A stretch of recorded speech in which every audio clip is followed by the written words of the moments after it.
ஓம் ரகர நம பார்வதி பதையே ரகர மகாதேவா நாடுடேவனே போற்றி இந்நாட்டவர்க்கும் நிறைவா போற்றி.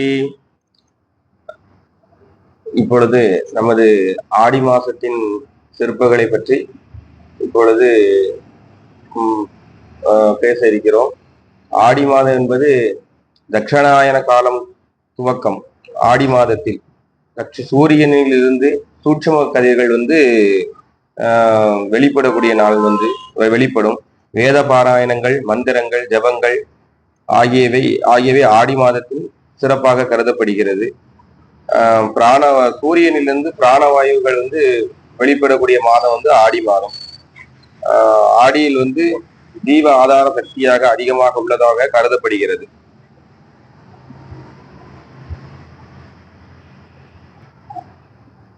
இப்போ ஆடி மாசத்துல பொதுவாகவே அம்மன் ஆலயங்கள்ல சிறப்பு வழிபாடுகள்லாம் நடைபெறும்.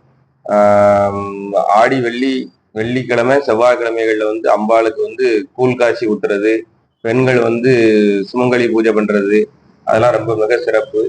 ஆடி மாசத்துல 18ஆம் பெருக்கு அன்னைக்கு சுமங்கலிகளோ இல்ல புதுமண தம்பதிகள் அவங்க சரடு மாத்தி கொள்ளலாம். அப்புறம் ஆடி மாசத்துல சுமங்கலி பெண்கள் விரதம் இருக்கிறது ரொம்ப விசேஷம். அதுபோக ஆடி மாசத்துல நிறைய சிறப்புகள் இருக்கு. அதாவது ஆடி மாசம்ங்கிறது ஒரு பீட மாசம்னு சொல்லுவாங்க. அது தவறு. ஆடி மாசம் பீட மாசங்கிறத விட அது சுவாமி பீடம். அதாவது பீடம் சுவாமியை நம்ம மனதை பீடம் மாதிரி அமைச்சு அதுல சுவாமிய வர வச்சு நம்ம பூஜை பண்றது, அதுதான் ஆடி மாசத்தோட சிறப்பு. அதை ஆடி மாசம் பீட மாசம் சொல்லுவாங்க. அது பீட மாசம் இல்ல, பீட மாசம். அதாவது ஆடி மாசத்துலதான் நிறைய சிறப்புகள் இருக்கு. ஆடி பூரம், ஆடி அமாவாசை, அப்புறம் ஆடி 18ஆம் பெருக்கு, இதெல்லாம் ரொம்ப விசேஷமானது. அப்புறம் ஆடி மாசத்துல நம்ம முன்னோர்களுக்கு தர்ப்பணம் பண்றது ரொம்ப விசேஷம். அது ஆடி அமாவாசை அன்னைக்கு ரொம்ப தர்ப்பணம் பண்றது ரொம்ப ஆத்தங்கரையில போய் தர்ப்பணம் பண்றது ரொம்ப விசேஷமானது. அது போக அப்புறம் ஆடி 18ஆம் பெருக்கு அன்னைக்கு இந்த விதை நெல் எல்லாம் விதைப்பாங்க. அப்புறம் ஆடி மாசத்துல புது வீட்டுக்கு, அதாவது பால் காய்ச்சவோ பால் காய்ச்சறதோ, புது வீட்டுக்கு போறதோ, இல்ல நம்ம ஒரு வீட்டுல இருந்து அடுத்த வீட்டுக்கு மாறி போறதோ பண்ண மாட்டாங்க. அது மாதிரி ஆடி மாசத்துல சுபகாரியங்கள் எதுவும் பண்ண மாட்டாங்க. அதாவது சடங்கோ, முக்கியமா கர்ப்பிணி பெண்களுக்கு வளகாப்பு நடத்துறது, இந்த மாதிரி முக்கியமா கல்யாணம் நடத்துறது, இதெல்லாம் பண்ண மாட்டாங்க. அப்புறம் ஆடி மாசத்துல நம்ம ஒரு புது நிலம் வாங்குறதோ இல்ல புதுசா வீடு கட்ட ஆரம்பிக்கிற செயலை பண்ணிக்கலாம். அது ரொம்ப சிறப்பானது. அப்புறம் இப்போ ஆடி மாசத்தோட சிறப்புகளை பத்தி நம்ம பார்க்க போறோம். அதாவது ஆடி மாசம் சிவன் சக்தியை விட ஆதிசக்தியினோட சக்தி அதிகமாக இருக்கும் ஆடி மாசத்துல என்பது ஐதீகம். ஆடி அமாவாசை என்று மறைந்த முன்னோர்களுக்கு நமது பித்திரு கடமையை செய்யறது ஆண்டு முழுவதும் அந்த பித்திரு கடன் செய்வதற்குள்ள பலனை தரும். ஆடி பௌர்ணமி தினத்தன்று அயக்கிரிவர் அவதரித்த தினம். அதனால எல்லா பெருமாள் கோயில்லையும் அந்த ஆடி மாதத்துல சிறப்பு பூஜை எல்லாம் பண்ணுவாங்க. ஆடி மாதத்துல சுக்ல தசமி திக் தேவதா விரதம் இருக்க வேண்டும். அந்த திக் தேவதைகள் அந்தந்த திக்குக்குள்ள அதிபதிகளை நம்ம பூஜை பண்றது ஆடி மாசத்துல நமக்கு ரொம்ப விசேஷத்தை தரும்.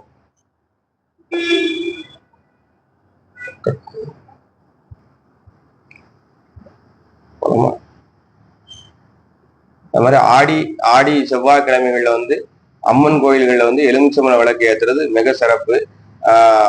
அதாவது வீட்டுல எலுமிச்சம்பழ விளக்கு போடக்கூடாது, அது பெரிய தவறு. கோயில்கள்ல ஆடி மாசம் அம்பாளுக்கு எலுமிச்சம்பழ விளக்கு போடுறது திருமண தடைகள் நீங்கும். அப்புறம் ஆடி செவ்வாய் வெள்ளிகள்ல கோயில்ல அம்பாளுக்கு குங்கும அர்ச்சனை பண்றது ரொம்ப விசேஷம். அப்புறம் குங்கும அர்ச்சனை பண்ண முடியலன்னா ஏதாவது அம்மன் கோயில்களுக்கு குங்குமங்கள் வாங்கி கொடுக்கலாம். ஆடி மாதம் வளர்பிறை சதுர்த்தி நாள் தொடங்கி கார்த்திகை மாதம் வளர்பிறை பூவாதேசி நாள் வரை பௌர்ணமி பெண்கள் துளசி பூஜை பண்றது ரொம்ப சிறப்பானது. அப்புறம் நம்ம கன்னியாகுமரி மாவட்டத்துல தோவாளை என்ற ஊரில் முருகன் கோயில் உள்ளது. அதுல ஆடி வெள்ளிக்கிழமைகள் முருகருக்கு பூக்களால அர்ச்சனை பண்ணுவாங்க. அதுக்கு பேர் வந்து மலர் முழுக்கு என்று அதற்கு பெயர். ஆடி 18ஆம் பெருக்கு என்று ஸ்ரீரங்கத்தில் அம்மா மண்டபத்தில் வந்து ஸ்ரீரங்க பெருமான் வந்து எழுந்தருளி அப்பொழுது மண்டபத்தில் எழுந்தருளி அவருக்கு விசேஷமான பூஜைகள்லாம் நடக்கும். ஆடி மாதம் செவ்வாய் வெள்ளிக்கிழமைகளில் காமாட்சி அம்மனை வணங்கினால் சுபகாரியங்கள் நடக்கும். ஆடி மாதம் முழுவதும் மீனாட்சி அம்மனை வழிபட்டால் குடும்பத்தில் அமைதி ஏற்படும். ஆடி மாதத்தில் முத்துமாரியம்மனை மனமுருகி வணங்கினால் மிக சிறப்பு. ஆடி மாதத்தில் வந்து சுக்ல சதுர்த்தி தூவாதேசி மகாவிஷ்ணுவை நினைத்து விரதம் இருப்பது வந்து ரொம்ப விசேஷம். ஆடி மாதம் வந்து சுக்லபட்ச தினத்தன்று அன்னதானம் செய்தவர்கள் வந்து அதாவது அன்னதானம் செய்தால் சகல பாக்கியங்களும் நமக்கு வந்து கிடைக்கும். ஆடி மாதத்தில் சுக்லபட்ச திரியோதேசி என்று பார்வதி தேவியை நினைத்து விரதம் இருந்தால் நம்ம நினைச்சதெல்லாம் நடக்கும்.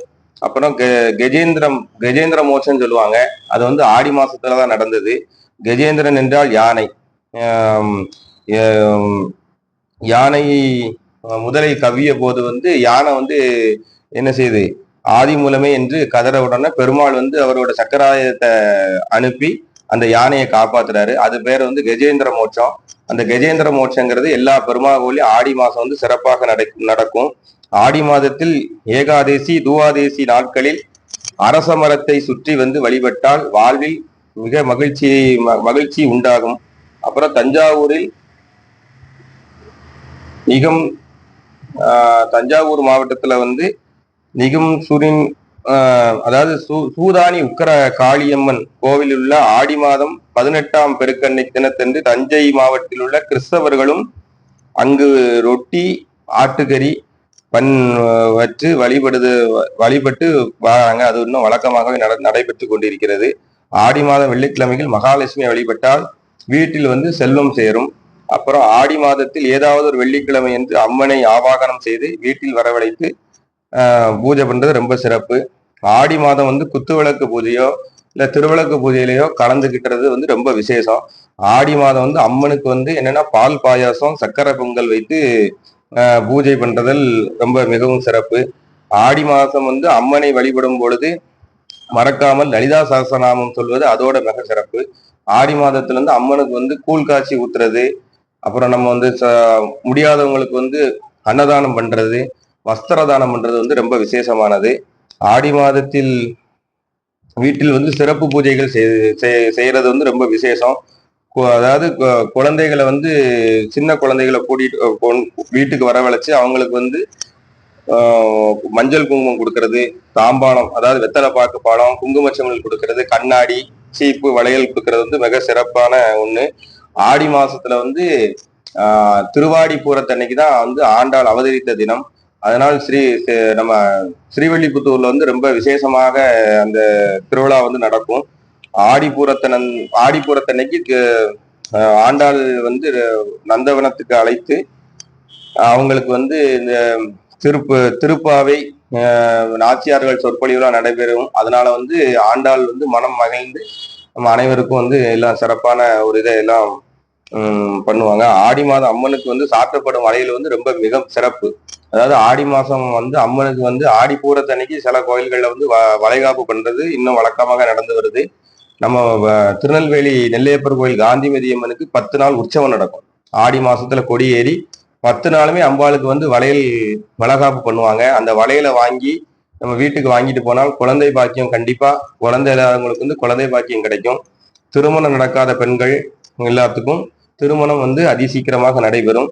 முடிஞ்ச வரைக்கும் ஆடி மாசத்துல வந்து நம்மளோட காந்திமதி அம்மனை வந்து எல்லாரும் போய் சிறப்பு பண்ற வளையல் வாங்கி கொடுத்து குங்குமம் வாங்கி கொடுத்து தரிசனம் பண்ணிட்டு வாங்க. அது மிக சிறப்பான ஒண்ணு. ஆடி மாதம் வெள்ளிக்கிழமை அதிகாலை எழுந்து குளித்து சூரிய உதயத்துக்கு முன்னாலே பிள்ளையார் பூஜை பண்றது ரொம்ப விசேஷம். அதாவது அதுக்கு பிள்ளையாருக்கு வந்து வெள்ளருக்கு அருகம்புல் மாலை சாற்றி பூஜை பண்றது ரொம்ப விசேஷம். அதுபோக அவருக்கு பிடிச்சமான மோதகத்தை வந்து மோதகம் படைச்சு அதை மோதகம் எப்படி படைக்கணும், நெல் வச்சு நெல்லுக்கு மேல அந்த மோதகத்தை வச்சு பூஜை பண்றது மிக சிறப்பான ஒண்ணு. ஆடி மாதத்துல வந்து நம்ம வந்து முதலே சொன்ன மாதிரி நம்ம பீட மாதம்னு எல்லாரும் சொல்லுவாங்க. அது வந்து நம்ம வழக்கத்திலே இருக்கு. அது வந்து பீட மாதம் கிடையாது. உண்மையில வந்து பீட மாதம் என்று அதுக்கு பெயர். அதாவது அதுக்கு வந்து என்ன ஆகுதுன்னா பீட மாதம், பீடை கிடையாது. பீட மாதம் என்று பெயர். அதற்கு வந்து இறைவன் நம்ம வந்து சுவாமியை வந்து என்ன செய்யணும், நம்ம மனதுல வந்து பீடமா நம்ம மனதை ஏற்ப பண்ணி அதுல சுவாமியை வரவழைச்சு பூஜை பண்றதுதான் பீட மாதம் சொல்லி அந்த காலத்துல சொல்லியிருக்காங்க. ஆடி பௌர்ணமி அணிந்து சிவபெருமானை வழிபடுறது ரொம்ப விசேஷம். அதாவது சிவபெருமானுக்கு வந்து திரட்டுப்பால் அபிஷேகம் செய்து கருப்பு பட்டாடை உடுத்தி 100 கோர்த்த மணி மாலைகள் கொடுத்து ஊமத் கரும் ஊமத்த பூ மாலை அணிந்து மூங்கில் அரிசி பாயாசம் செய்து அவரை வழிபட்டால் எப்பேற்பட்ட பகையும் வந்து விலகி போகுங்கிறது ஐதீகம். பொதுவாக வெள்ளிக்கிழமைகள் அம்பாளுக்கு சிறந்த நாட்கள். இதனோடு அதற்குரிய சிறப்பு சேர்வதில் வந்து ஆடி மாசத்துல வந்து ரொம்ப சிறப்பாக இருக்கும். வெள்ளிக்கிழமைகளுக்கு தனி சிறப்பு கொண்டவள் வந்து அம்பாளாக கருதப்படுகிறாள். இதுதான் ஆடி மாசத்தோட சிறப்பு. எல்லாரும் ஆடி மாசத்துல வந்து எல்லா அம்மனை வழிபட்டு எல்லாருக்கும் எல்லா சகல நலங்களும் பெறும்படி அம்பாளை எல்லாருக்கும் பிரார்த்தனை செய்கிறது.